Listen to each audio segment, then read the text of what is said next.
Sopan santun sebagai etika di tempat umum.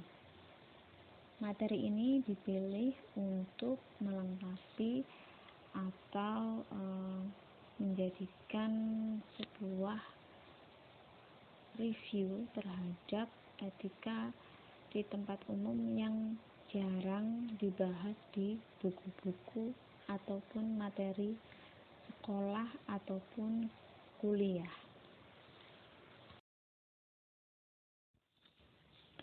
Sopan santun dalam lift atau eskalator. Yang pertama, jika ingin masuk lift dan dirasa ramai, maka mengantrilah dengan berjarak dengan baik. Jangan berdekatan maupun bergerombol.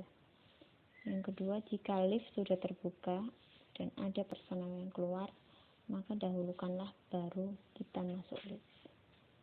Yang ketiga, apabila ada orang tua ataupun orang membawa bayi atau orang memakai kursi roda, maka harus didahulukan.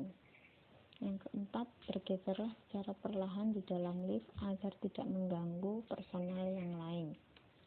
Yang kelima, jika ingin naik eskalator, maka naiklah perlahan dengan berpegangan sejenak, kemudian ambillah satu jalur posisi untuk berdiri. Yang keenam, hindari memegang karet pinggiran eskalator karena akan menghambat jalannya eskalator. Yang ketujuh, berhati-hatilah dan kendalikan keseimbangan apabila jika membawa anak kecil. Yang kedelapan, jangan berlari jika eskalator karena akan mengganggu personel lainnya.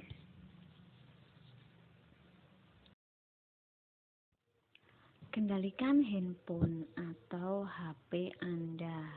Handphone di sini berfungsi sebagai sarana komunikasi. Gunakan handphone atau HP untuk komunikasi yang baik dan penting saat di jalan. Gunakan perkataan yang sopan dengan tidak berteriak-teriak dan mengganggu orang lain di jalan raya atau di tempat umum yang lain. Kemudian ada aturan bermain HP di jalan.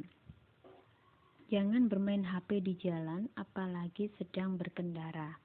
Itu membahayakan. Berhentilah jika perlu, lebih aman mengurangi resiko dan punishment yang akan Anda dapat. Jangan bermain HP di tempat yang tidak diperbolehkan. Contoh, di pom bensin atau di perusahaan-perusahaan yang memang tidak memperbolehkan HP itu difungsikan sebagaimana fungsinya. Jadi dilarang memotret atau yang lain. Ada beberapa perusahaan yang tidak mau gitu. Kemudian gunakan HP pada saat yang tepat. Gunakan HP pada saat Anda tidak berkomunikasi secara langsung dengan orang lain. Ini faktor-faktor kesopanan ya. Kemudian berbicara dengan orang lain. Contohnya ketika sedang rapat, menyapa orang lain, kemudian bertanya kepada orang lain, apalagi orang yang lebih tua. Selalu beri jalan ke orang lain, baik di jalan raya ataupun angkutan umum, kemudian di rumah, tempat umum, maupun sekolah ataupun perguruan tinggi. Apabila di jalan raya atau angkutan umum bertemu dengan orang lain yang dirasa kemampuan fisik kurang dari kita, maka kita harus mendahulukan atau memberi jalan kepada mereka. Contoh, nenek-nenek atau kakek-kakek, ibu dan bayinya, anak sekolah, orang dengan disabilitas, dan lain-lain. Begitu pula di tempat umum. Berikanlah jalan kepada mereka yang memiliki kekurangan ataupun kemampuan fisik dan urgent. Misalkan ibu membawa stroller dengan bayinya, penyandang disabilitas, urgent person, misalkan dokter, pemadam kebakaran, orang yang mengalami keterlambatan pesawat, dan lain-lain. Kemudian di rumah juga kita harus mempunyai sopan santun kepada orang yang lebih tua dan menghargai yang lebih muda. Maka berilah jalan kepada mereka jika pada saat ingin lewat ataupun berjalan. Hal ini juga berlaku di sekolah maupun perguruan tinggi. Berilah jalan terhadap guru, kepala sekolah, dosen, ataupun orang yang dianggap bisa diteladani ilmunya. Beri jalan pula kepada ibu-ibu atau bapak-bapak yang sudah sepuh atau lebih tua daripada kita.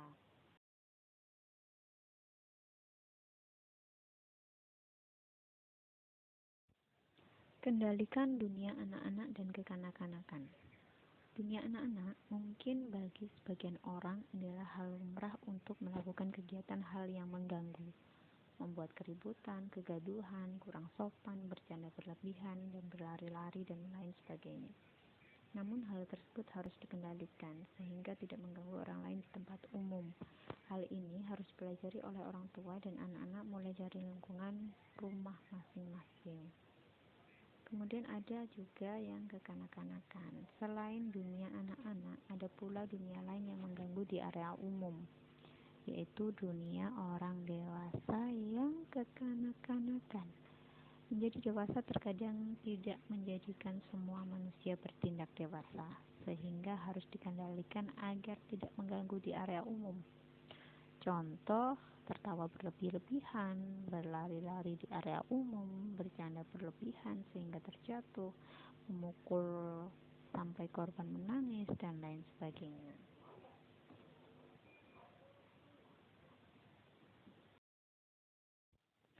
Makan di tempat umum dan etikanya. Yang pertama, cuci tangan sebelum dan sesudah makan. Yang kedua, makan dalam posisi duduk, jangan berdiri ataupun berlari-larian. Yang ketiga, berdoalah sebelum dan sesudah makan. Yang keempat, menggunakan peralatan makan dengan tepat dan benar. Jadi kalau sendok itu sebelah kanan, garpu itu sebelah kiri. Namun tergantung adat ataupun kebiasaan di negara-negara tertentu. Kemudian mulailah makan apabila semua sudah terhidang di meja. Jadi jangan sedikit-sedikit atau separuh-separuh. Kemudian makanlah dengan mulut tertutup dan tidak bersuara. Yang ketujuh adalah ucapkan maaf, terima kasih, dan tolong jika ada yang ingin dibantu di meja makan. Kemudian yang kedelapan, hindari berkomentar negatif tentang makanan di tempat umum, apalagi dengan suara keras. Ditakutkan akan menyindir yang menghidangkan makanan, pemilik kedai ataupun resto, pemilik acara, dan lain-lain sebagainya. Kemudian ambil makanan sesuai porsinya, jangan berlebih-lebihan. Dan next, yang terakhir adalah tutup mulut dan katakan maaf jika Anda bersendawa.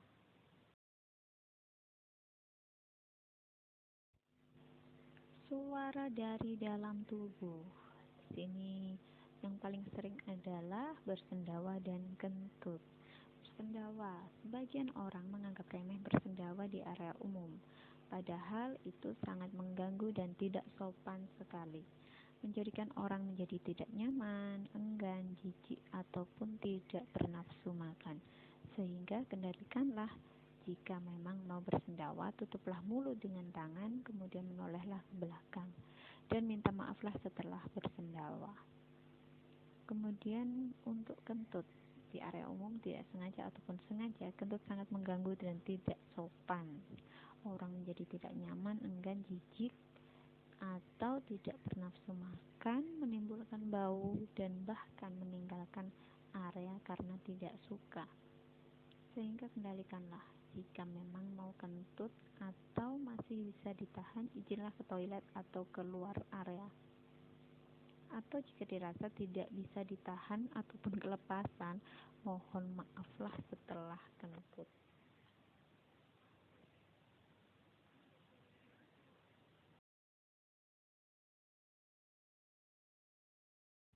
Public toilet dan etikanya. Yang pertama, antri di toilet dengan baik.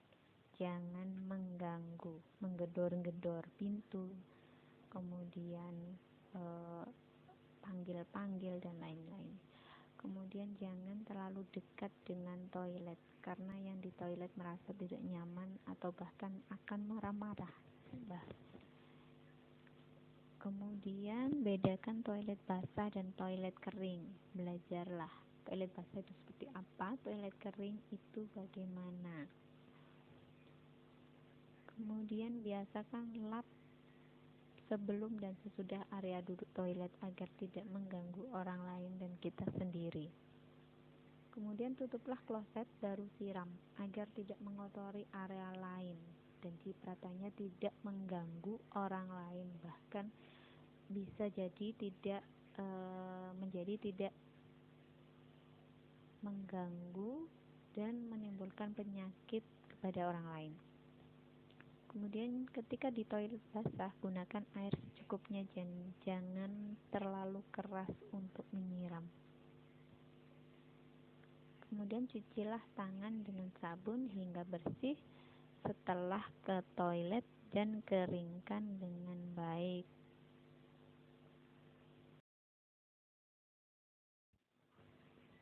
Selanjutnya adalah selalu mencuci tangan atau menjaga kebersihan. Cuci tanganlah menggunakan sabun hingga bersih saat sebelum dan sesudah makan, dan keringkan dengan pengering ataupun tisu. Yang kedua, cuci tangan hingga bersih dengan sabun sebelum masuk rumah atau area umum tertutup lainnya untuk menghindari penyebaran penyakit ataupun virus. Di sini biasanya dianggap prokes ya, prosedur kesehatan. Yang ketiga, cuci tangan hingga bersih menggunakan sabun setelah beraktivitas di dalam maupun di luar rumah. Mandi setidaknya 2 kali sehari, jangan kurang kalau bisa. Kemudian gunakanlah tisu bersih untuk lap kebersihan di area umum. Dan cucilah tangan hingga bersih ketika menyentuh area tubuh yang kotor, misalkan hidung, telinga, kaki, dan sebagainya. Etika saat sakit, sebisa mungkin ke dokter atau minum obat yang diperlukan. Kemudian sebisa mungkin hindari keluar rumah. Kemudian jika harus keluar rumah ketika tidak mendapatkan izin kerja ataupun kuliah ataupun hal penting lainnya, maka gunakanlah masker dan hindari membuka masker di area umum. Kemudian cuci tanganlah sampai bersih dan semprotlah dengan alkohol. Oke, terima kasih. Sampai jumpa pada konten selanjutnya.